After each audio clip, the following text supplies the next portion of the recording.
Ô, Misa, posso fazer minha pergunta polêmica? Vai lá, desculpa, eu tinha que interromper ali, vai, fala. Essa vai no corte, essa vai nos cortes aí do SCD. Opa, vamos ver. Não, assim, é que muita gente entende e acha que tem que cancelar o cadastro positivo para, né, que até o Pierre, que tá sempre com a gente. E aí, Pierre, valeu? Como é que Grande Pierre.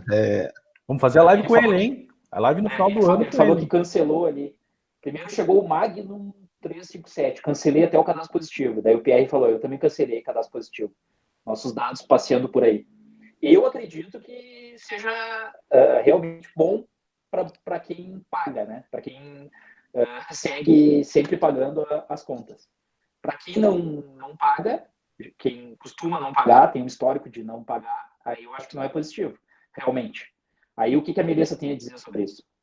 Não é polêmico, não. Eu só acho que vale uma outra live a gente falar disso, porque, assim, tem um desdobramento gigantesco e a gente vai estar falando toda a cadeia de evolução do sistema financeiro. Essa é a bem verdade, tá? Essas mudanças regulatórias que a gente está percebendo aqui, que é pró-consumidor, é um movimento do próprio Banco Central. Por quê? Porque o próprio Banco Central quer abrir mercado, se coloca e se posiciona como pró-consumidor, né? Pró-consumidor em que sentido? Ele quer gerar competição, gerando competição, as pessoas vão ter uma solução muito mais eficiente e o consumidor se beneficia, né? O custo vai baixar, então a gente percebe esse movimento. Claro, tudo dentro da previsibilidade do risco sistêmico. Ele não é doido também de entrar nesse play sem colocar algumas condições. O cadastro positivo, pode ver que ele foi quase votado em paralelo com a LGPD. E, no fim, é um movimento que, se a pessoa cancelar, pensa o seguinte, posso dar uma pincelada em cada uma dessas etapas para explicar o cadastro positivo? Claro. O que é o cadastro positivo? Tá? Ele é a condição criada para se ter acesso à pontualidade de pagamentos do consumidor, pessoa física, qualquer consulente, pessoa física ou pessoa jurídica, para 15 anos de história de comportamento. O objetivo por trás era, vou ter acesso àquela movimentação de pessoas invisíveis, que tem uma conta de consumo, porque o cadastro positivo ele é em cima de conta de consumo, já está tendo negociação, desdobramento para ir para crédito, varejo e etc., né, mercado financeiro, o que acaba tendo atrito com o próprio Open Banking, então, enfim. E para você melhorar essa régua de que ela não está negativada.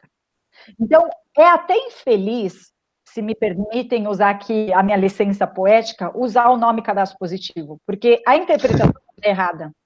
As pessoas acham o quê? Estou cadastrado no positivo, estou ótimo, estou positivado. Não. É que eles querem dar mais peso para essas variáveis para que o que pese mais aqui entre num nível menos pior. Essa é a ótica por trás, né, da exatas aí que é feita. Você vai receber esses dados, tem que seguir todos os requisitos técnicos para você se tornar um GBD. Então, o cadastro positivo ele existe dentro de uma figura denominada gestor de banco de dados, que não tem a ver com birô de crédito. Lembra que eu expliquei o que é uma empresa de proteção ao crédito? Então, é natural que sejam atividades complementares. Por que eu falo isso? Porque é natural que se espere que o birô de crédito acesse o cadastro positivo, mas a lei do cadastro positivo não impõe isso, ok? Ela não fala dados para birô de crédito, ela põe uma figura chamada gestor de banco de dados. E aí a gente pega a LGPD, onde você tem o controlador dos dados, então uma outra pessoa que atendesse todos os requisitos, pessoa jurídica que atendesse todos os requisitos e quisesse ser um GBD, pode, desde que atenda todos os requisitos do regulador. É natural que isso se encontre e se case para que a gente tenha uma escoragem muito mais equilibrada, pensando assim, aquela conta daquela telecom que você brigou, não concordou em pagar, porque equilibrar um pouco essa conta. Um outro paralelismo que eu gosto de fazer é o universo que a gente vê. A gente participa do cadastro positivo por causa das contas de consumo. Espera um pouquinho, até que ponto o cadastro positivo, ele de fato denota o seu comportamento financeiro? Porque você não deixa de pagar água porque você precisa beber combustível. A pessoa, ela só não paga por uma questão realmente de necessidade. Então, o que a gente percebe? As variáveis que vão vir com o comportamento, pode ser que também não tenham resultado, gente. A gente está falando de um cadastro positivo que começou a vigorar agora em janeiro de 2020, mas que não teve maturidade nos algoritmos. E o objetivo por trás disso, eu vou trazer aqui um questionamento, é para ficar uma reflexão mesmo, tá? Não quero... Eu, dentro desse mercado, eu falo disso de uma forma quase que visceral, porque eu tenho um inconformismo que não entra na minha cabeça. Se é para beneficiar e baixar o spread bancário, gente, espera um pouquinho, a ótica do jogo está um pouco inversa. Então, outro ponto que eu vou trazer, se a gente está falando disso, uma pessoa que é jovem, que não tem nenhuma conta de consumo no seu nome, porque ainda é dependente. Nossa, isso é um problemão, né? Uma galera é assim, né? Não vai receber, não vai ser inclusivo. Então, até que ponto a gente está falando que isso é benéfico? E aí entram todos os aspectos aflitivos do próprio consulente. Ah, meu dado está aí, quem mandou, por que me consultaram, que também tem uma interpretação super errônea nisso. Então, vale a reflexão. Tem muita coisa por acontecer. A própria LGPD, ela traz essa questão para prevenir risco sistêmico, para dar mais confidência a essas transações informacionais, né? Mas a gente vê um movimento paralelo que é o Open Banking, que é o Sandbox, que a gente vai ver no Open Finance, e que lá no fim do dia, quando a gente pensa entre titularidade do dado e a propriedade do dado, começa a ter outro paradigma.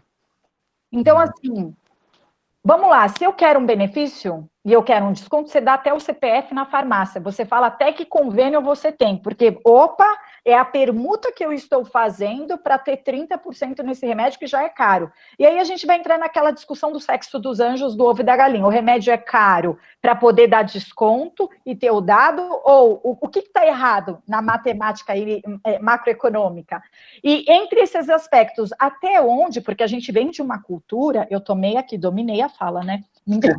Cara, eu tô refletindo muito, porque a gente entrega os dados de graça, meio de bandeja, né? Tipo, me dá R$10 de desconto. Tá, beleza, pego meus dados. A gente faz isso, é um reflexo, né? E a gente não tem essa cultura, né, de ética, do uso ético dos dados, diferente da Europa, que ninguém nem cogita. E aí a gente vê como o próprio, a regra do jogo é contra nós. Você tem a nota fiscal paulista, aí você dá a nota fiscal paulista e fala, qual é o seu CPF? Você quer voltar o imposto? Claro, mas o imposto já não deveria ter voltado, sabe? Então, é automático, né? Então é uma reflexão que dá um grande desdobramento. Quando eu falo de titular, isso tudo desde que feito de forma segura. E o outro parâmetro é o seguinte, a titularidade é minha, mas eu sou o autor da minha história. Eu que nasci, eu que me chamo Melissa, eu que sou desse gênero, eu que faço assim. Mas a biografia não necessariamente é minha. Aí é quando eu falo de propriedade. Então, eu posso escrever a história do Ayrton Senna, eu sou o direito autoral por trás daquela obra, mas quem é o titular de todos aqueles fatos é o próprio Ayrton Senna. Então, as pessoas têm que entender que um birô de crédito, uma empresa de proteção ao crédito, ou um gestor que seja oficial para isso, ele é o proprietário do dado. Mas é por isso que existe essa simbiose agora de relacionamento, para que o titular consiga chegar nele, nesse agente, e atualizar o que for mais correto, mais atual, enfim, todas essas